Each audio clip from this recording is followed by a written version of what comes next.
وإذ قال لقمان لابنه وهو يعظه يا بني لا تشرك بالله إن الشرك لظلم عظيم وإذ قال لقمان لابنه وهو يعظه يا بني لا تشرك بالله إن الشرك لظلم عظيم.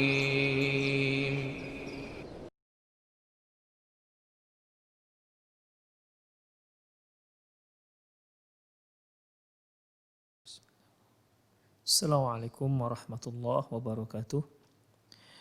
Innal hamdalillah nahmaduhu wa nasta'inuhu wa nastaghfiruh wa na'udzu billahi min shururi anfusina wa sayyiati a'malina may yahdihillahu fahuwal muhtad wa may yudlil falan tajida lahu waliyyan mursyida.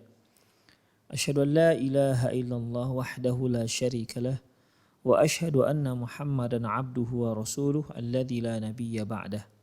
Wa qala Allah subhanahu wa ta'ala ya ayyuhalladzina amanu taqullaha haqqa tuqatih wa la tamutunna illa wa antum muslimun.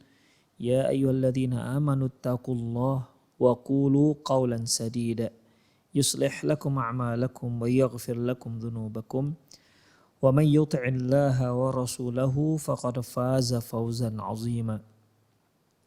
Ya ayyuhan nasu taqu rabbakumul ladzi khalaqakum min nafsin wahidah wa khalaqa minha zawjaha wa batha minhuma rijalan katsiran wa nisaa'a wattaqullaha alladzi tasaaluna bihi wal arham innallaha kana 'alaikum raqiba.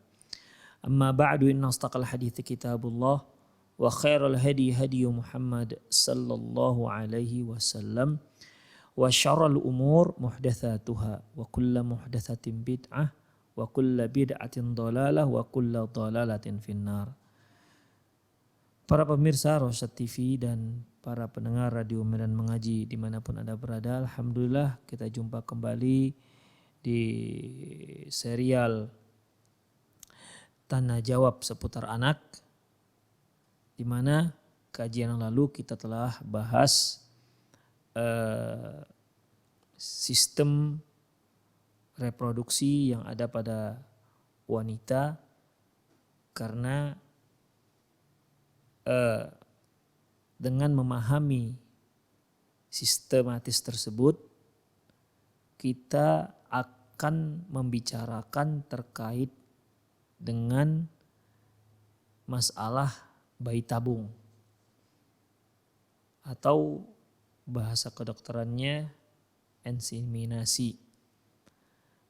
Di tanya jawab yang terakhir kemarin, penulis menyebutkan bahwasanya talqih as-sina'i, talqih sina'i atau inseminasi buatan atau artifisial ini terbagi pada dua, yaitu inseminasi buatan internal ataupun di dalam rahim, atau talqih dakhili, inseminasi buatan yang dilakukan di dalam rahim, dan inseminasi buatan yang dilakukan di luar rahim, di mana pembuahan itu dilakukan di luar rahim sang ibu. Pembuahan yang dilakukan di luar rahim seorang ibu inilah yang lebih masyhur dengan istilahnya, yaitu janini, istilahnya yaitu dengan tifl ambub, tifl ambub atau bayi tabung. Jadi yang namanya bayi tabung itu bukan bayi yang dibesarkan dalam tabung, bukan, tetapi proses talqihnya, proses fertilisasinya, ya, itu dilakukan di luar rahim sang ibu. Yang lalu telah kita bicarakan bahwasanya di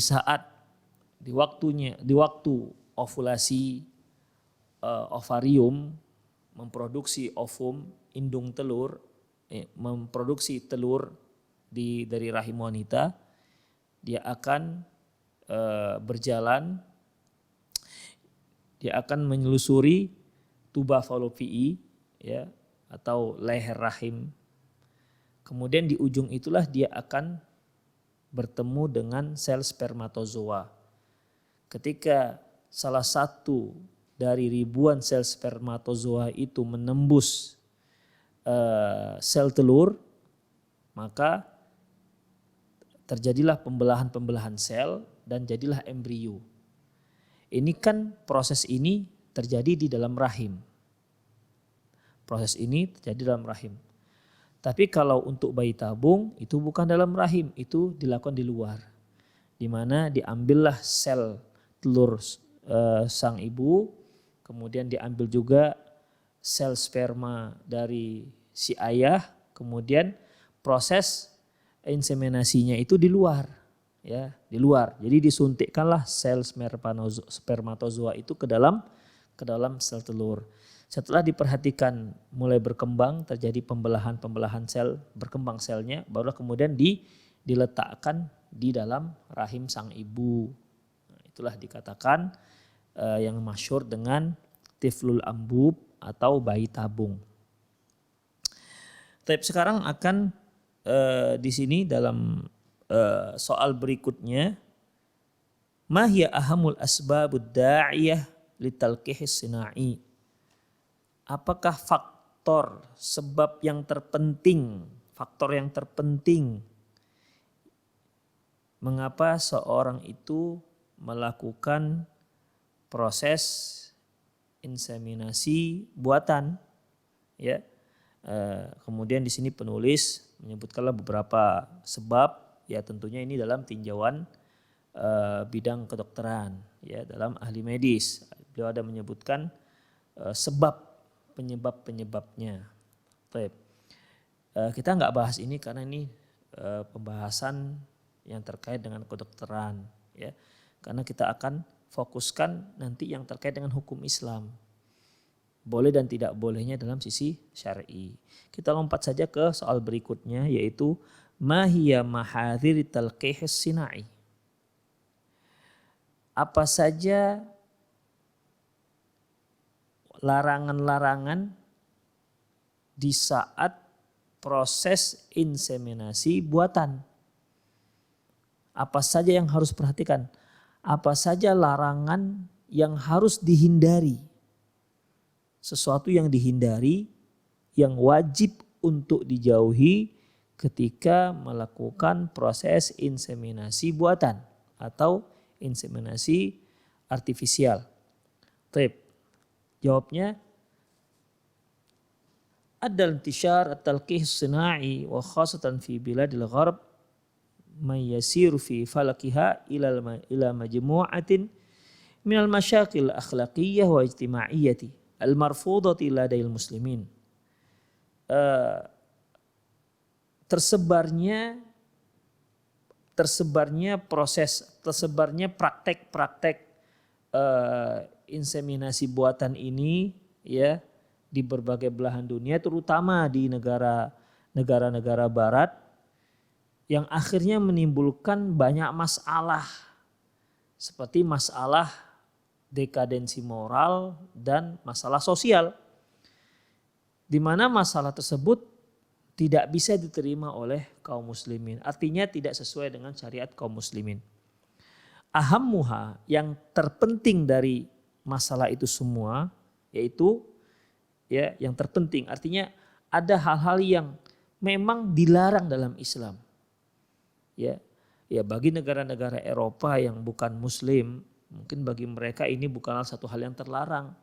Tapi Islam itu adalah agama kehidupan, hidup manusia diatur dalam syariat Islam.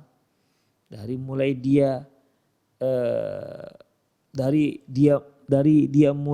seorang tuh mulai dari pernikahan sampai mulai dari persiapan pernikahan, pemilihan pasangan, kemudian ketika akad pernikahan, ketika proses dalam melakukan hubungan, kemudian sampai hukum-hukum yang terkait dengan anak yang ada dalam janin, kemudian sampai dia nanti lahir itu bagaimana. Itu semua diatur dalam Islam yang tidak ada diatur dalam agama lain. Ya, tidak ada diatur dalam agama lain. Dalam Islam diatur. Oleh karena itu, ya, proses inseminasi buatan ini, ikhwah, itu ada pelanggaran-pelanggaran syar'i. Ya, ada pelanggaran-pelanggaran syar'i yang memang dalam Islam tidak boleh itu dilakukan. Tidak boleh. Makanya pada prinsipnya proses inseminasi ini memang harus diterapkan sesuai dengan hukum syariat yang berlaku dalam Islam. Apakah memang ada hukum seperti ini pada zaman Rasulullah Sallallahu Alaihi Wasallam? Ikhwah, dalam agama Islam, ya, karena Islam itu merupakan agama kehidupan yang mengatur seluruh lini kehidupan, itu diatur semua dalam syariat. Walaupun belum ada pada zaman Rasulullah Sallallahu Alaihi Wasallam, tapi dalam kaedah-kaedah dasar syar'i, kaedah-kaedah aturan syar'i itu bisa diterapkan untuk hal-hal yang sifatnya kontemporer, ya, yang belum pernah ada pada zaman Rasulullah Sallallahu Alaihi Wasallam. Karena agama Islam itu agama yang cocok untuk di semua waktu dan di semua tempat. Ya. Hanya orang-orang yang akidahnya sudah terkontaminasi dengan keyakinan non-muslim yang berani mengatakan bahwasanya ada hukum-hukum Islam yang sekarang itu tidak relevan, tidak bisa diterapkan di zaman sekarang. Ini dikarenakan kepicikan dan dikarenakan kebodohan dia tentang syariat Islam. Taib. Jadi ikhwah rahimani Allah wa iyyakum, apa saja yang ditolak, ya? Apa saja yang ditolak dalam masalah ini oleh Islam? Karena memang pengaturannya harus benar-benar jeli. Karena ini masalah kontemporer, ya, belum ada pada zaman Rasulullah. Makanya dia harus betul-betul diperhatikan betul. Kaedah-kaedah harus benar-benar diterapkan dalam masalah ini. Supaya tidak melanggar syar'i. Apa saja pelanggaran syar'i jika hal ini dibiarkan begitu saja? Apa saja pelanggaran syar'i yang ada di situ? Pertama ikhwah, ikhtilatul ansab. La siyama idha khusibat bi ghairi ma'i zawjiha. Yaitu percampurannya nasab.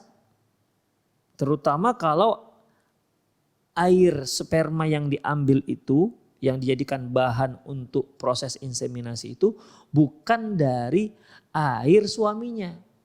Demikian. Sebagaimana kita katakan tadi, makanya ikhwah kita harus pahami dulu proses fertilisasi, ya, proses pembuahan.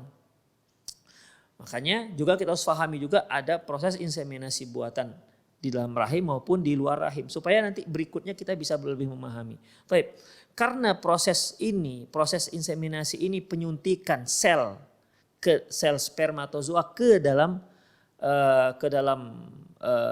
sel telur. Jadi kan bisa saja kalau sumber daripada sperma ini berasal dari laki-laki lain yang disuntikkan ke sel telur sang istri. Demikian, ya. Atau anggap sajalah mungkin suami yang mandul, ya, tidak, istilahnya produk spermanya kurang bagus atau memang tidak punya sama sekali, ya, tidak punya sama sekali airnya, diambil dari laki-laki lain, disuntikkan ke telur, ya, ke sel telur si istri. Nah, ini kan suatu hal yang bermasalah. Akhirnya apa? Kalaupun ini ternyata jadilah dia seorang anak. Tuh anak ini anak siapa sekarang? Apakah anak si suami ataukah anak si laki-laki yang punya sel sperma? Itu dia. Akhirnya kan terjadi ikhtilatul ansab. Percampuran nasab. Gak jelas jadi nasab si anak ini ke siapa. Demikian ikhwah. Yang kedua, ba'dun nisa tabahathu an mani rijal aw rajuli ishtahara bil abqariyati awil quwwati awiz zakai. Sebagian wanita ada yang sengaja mencari sperma laki-laki yang masyhur dengan dia seorang yang jenius. Jadi dia mau mengambil gen laki-laki jenius ini dengan cara mengambil spermanya, ya, atau dikenal seorang laki-laki yang kuat atau pintar. Nah, diambillah sel sperma dia. Harapannya apa? Semoga dengan mengambil sel sperma dari si laki-laki itu dia punya keturunan, punya anak yang kepintarannya atau kekuatannya sama seperti si pemilik sperma ini. Itu dia. Jadi ada gennya, gen si anak mengikuti gen si yang punya sperma. Demikian. Jadi ada wanita yang seperti itu, dia cari-cari. Kemana dia cari? Ya nanti akan di Eropa sana ada bank sperma, ya, yang sengaja memang menyediakan sperma orang-orang tertentu. Jadi ada wanita-wanita yang seperti ini, ikhwah. Dia lihat mungkin suaminya lemah atau nggak pintar, dia sengajalah cari. Walaupun dengan persetujuan suaminya, ya mungkin saja suaminya setuju gitu kan, carilah sumber sperma tersebut untuk disuntikkan ke rahim sang istri. Ini tentunya ikhwah perkara yang diharamkan dalam Islam. Kan nikahil istibdha alladhi kana masyhurun fil jahiliyah. Seperti nikah istibdha yang masyhur pada zaman jahiliyah. Bagaimana nikah istibdha ini? Ikhwah, nikah istibdha ini yaitu apabila seorang suami, dia punya istri ini, seorang suami melihat suburnya laki-laki lain, ya, dilihatnya laki-laki itu banyak anaknya, sementara dia sampai sekarang nggak punya anak, atau anaknya satu udah sekian puluh tahun misalnya. Maka apa yang dilakukan oleh orang jahiliyah dahulu, istrinya ini dipinjamkan ke suami yang subur tersebut, ke laki-laki yang subur. Nah itu dia, entah sebulan, entah sekian minggu. Kalau si istri sudah hamil, baru dibalikkan ke suaminya. Begitu ikhwah, itu zaman jahiliyah dahulu. Jadi kalau dilihat laki-laki itu memang betul-betul subur, anaknya banyak, dia pinjamkan nih istrinya ke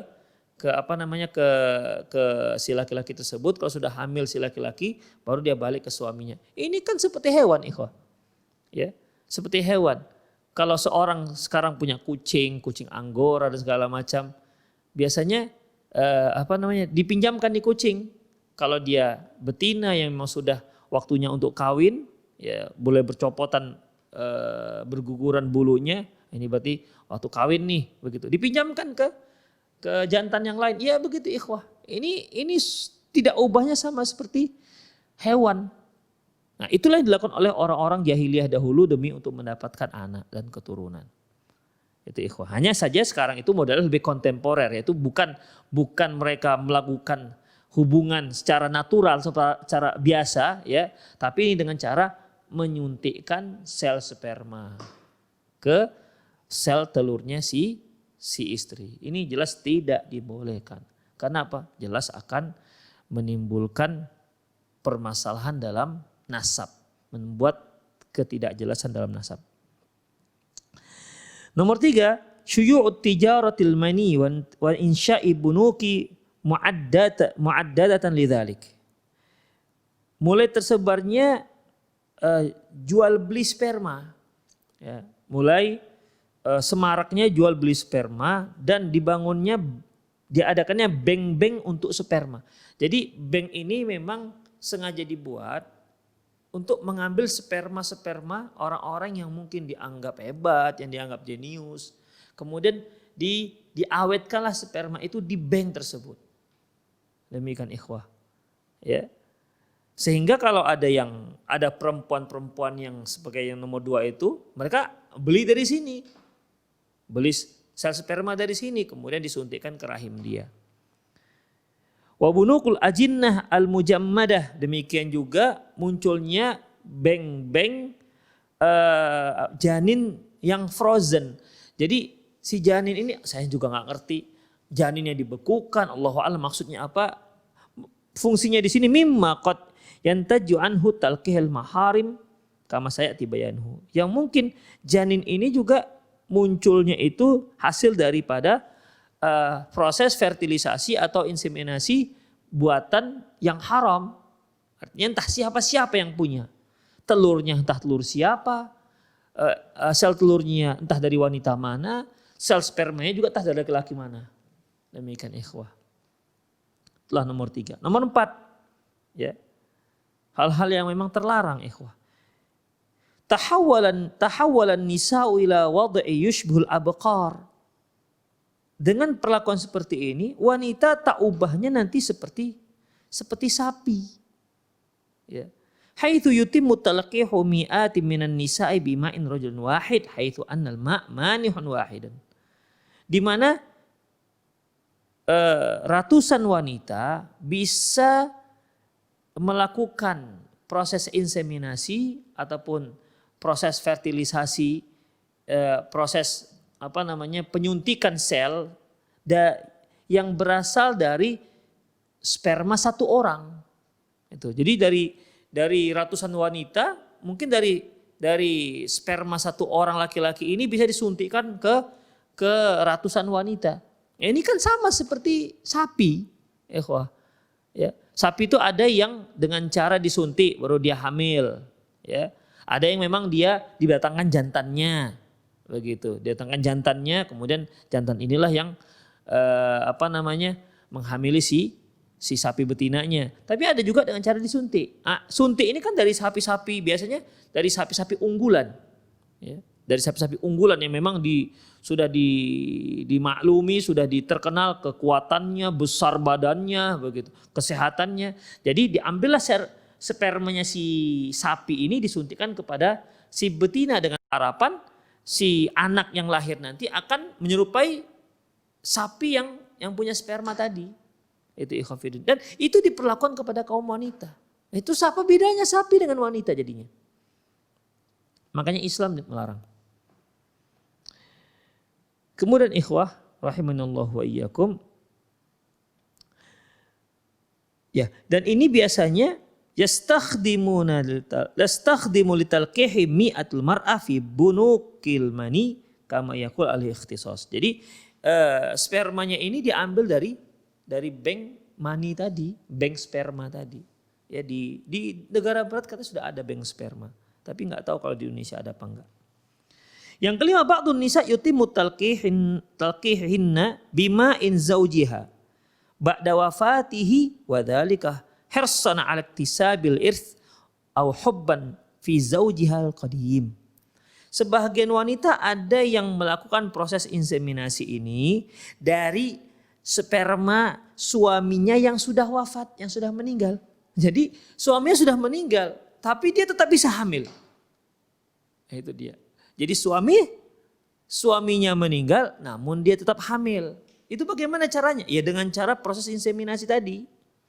Inseminasi buatan sinai. Tujuannya apa? Bisa dikarenakan agar dapat warisan. Ya. Yang kedua mungkin dikarenakan saking sayangnya dia, cintanya dia terhadap sang suami yang sudah meninggal. Itu ikhwah. Jadi dia tetap bisa hamil. Suami sudah 10 tahun meninggal tapi dia masih bisa punya anak. Setelah suaminya meninggal, ya, dia masih bisa hamil 2 kali. Itu dia. Tapi bukan cara dia berselingkuh dengan laki-laki lain atau berzina dengan laki-laki, enggak. Ya, dia ambil dari sperma si suami. Mungkin ketika suaminya masih hidup, mereka ambillah sel spermanya sang suami, kemudian diletakkan di bank sperma tadi. Meninggal suami, bank sperma itu bisa memberikan kembali sperma suaminya dan dilakukan proses inseminasi ke sang istri. Hamillah dia, padahal sang suami sudah meninggal. Wadzalika min khilal bunukil mani al-muntasyirah indahum. Yang demikian itu melalui jasa bank sperma yang banyak sekarang di negara-negara Eropa. Nomor 6, mutajaratul bil arham wa isti'maluha ka khadinati lil mawalid. Nah, sekarang itu juga ada muncul sewa menyewa rahim. Sewa menyewa rahim ya seperti jadi dia yang mengasuh janin ini. Sewa menyewa ini bagaimana ikhwafiddin? Jadi begini, sang istri mungkin bisa terjadi proses fertilisasi di rahimnya, ya, di rahim sang istri. terjadi fertilisasi, bisa terjadi proses fertilisasi antara telur sang istri dengan sel spermatozoa sang suami di rahim sang istri. Tapi ada masalah di lemahnya rahim sang istri. Selalu gugur. Ya. Masalah proses fertilisasinya sempurna. Ya. Tapi ketika dia nempel di dinding rahim sang istri ini jenisnya jenis yang memang lemah. Kan ada ikhwah, ada wanita itu saya lihat walaupun dia baru hamil, dia nyangkul di sawah, tidak gugur. Tapi ada wanita itu yang umumnya wanita sekarang ini ya, mudah gugur. Dia naik sepeda motor, kemudian menggilas polisi tidur. Mungkin para pemirsa tahu di Medan itu polisi tidur kalau di jalan dibuat gundukan begitu supaya orang nggak bisa balap. Nah, suami menggilas polisi tidur naik sepeda motor kemudian terhentak, gugur.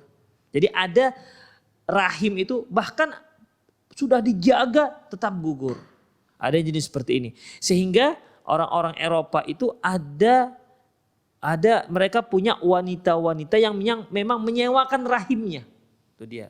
Menyewakan rahimnya sebagai tempat embrio yang sudah terjadi fertilisasi antara sel telur dengan spermatozoa sang suami. Jadi, ikhwah, setelah disatukan, disuntikkan antara sel suami dengan selnya istri, setelah dia berkembang menjadi embrio, kemudian dicarilah perempuan yang menyewakan rahimnya, yang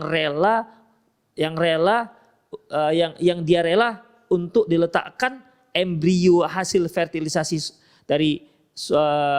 dari sel suami istri ini ke dalam rahimnya. Jadi dia seolah seperti dialah yang mengasuh, begitu. Perempuan inilah yang mengasuh embrio tadi itu di dalam rahimnya dan dia disewa. Begitu. Jadi bukan rahim istrinya tapi rahim wanita lain yang disewa. Ya Allah alam berapa sewanya. Dan itu sudah muncul di negara-negara Eropa. Ya, jadi nanti ketika anaknya lahir, anaknya bukan punya wanita yang melahirkan ini, tapi punya yang suami istri yang punya pemilik sel telur tadi, sel embrio tadi. Demikian ikhwah. Memang ribet ya, begitulah ikhwah. Makanya ini satu hal yang dilarang juga, sebab-sebab yang dilarang. Yang ketujuh, intisyarul amradil warithiyah warathiyah allati yahmiluha rijalu wa tanqulu ilal ajinnati mimma yusabbibul wiladatil atfalil musyawwihin. Yaitu tersebarnya penyakit-penyakit turunan yang dibawa oleh sang laki-laki dan ditularkan ke janin. Akhirnya menyebabkan lahirlah janin-janin yang cacat. Yang kedelapan, takaliful maddiyah al-bahithah la siyama fit talqihil khariji tiflul ambub haitsu takallafa al-muhawalatul wahidatu ma baina 4 ila 6 alaf dolar. Besarnya biaya dalam melakukan proses inseminasi luar ini, ya. Besarnya biaya proses pelaksanaan proses bayi tabung, di mana sekali proses itu bisa menelan biaya sekitar 4.000 sampai 6.000 dolar. Ya. 6.000 dolar. Kalau sekarang saya pernah mendengar dari teman-teman yang melakukan proses ini, tapi ini proses inseminasi dalam ya. Proses inseminasi buatan tapi di dalam rahim, bukan di luar. Yang di dalam rahim saja artinya diambil sel dari suami disuntikkan ke sel telur sang istri di dalam rahim sang istri. Demikian. Proses ini untuk sekali proses, untuk sekali penyuntikan, itu saya dengar terakhir sekitar 2 tahun, 3 tahun yang lalu itu di Penang itu menelan biaya sekitar 80 juta. Ya. Itu internal ya, bukan eksternal. Ini proses fertilisasi atau inseminasi di dalam rahim. Kalau luar rahim seperti bayi tabung itu lebih mahal lagi. Itu harga yang terbaru. Ya, biaya yang terbaru. Begitupun annan nisbatan najahi la tazidu an salathina bimi'ah. Begitupun persentasi keberhasilan itu hanya 30%. 70% lagi kemungkinan tak berhasil. Itu ikhwah. Dan dokter yang melakukannya itu dia tidak memberi garansi. Itu dia. Nggak ada garansi di situ. Ya kalau nggak berhasil ya mau bilang apa lagi. Jadi sebelum sang suami atau istri yang melakukan proses inseminasi ini, ya dia nanti ada akad-akad tertentu. Bisa nggak? Terima nggak ini kalau seandainya nggak berhasil? Karena proses keberhasilan hanya 30%. Proses nggak berhasil 70%. Bagaimana? Dan kami nggak ada punya garansi, tidak memberikan garansi. Kalau seandainya nggak berhasil maka kita buat yang kedua, nggak ada. Sekali nggak berhasil ya sudah habis, lenyaplah uang 80 juta. Setuju bagi kata mereka? Setuju, ya udah dilakukan. Demikian ikhwafiddin, ya itulah harga yang terakhir.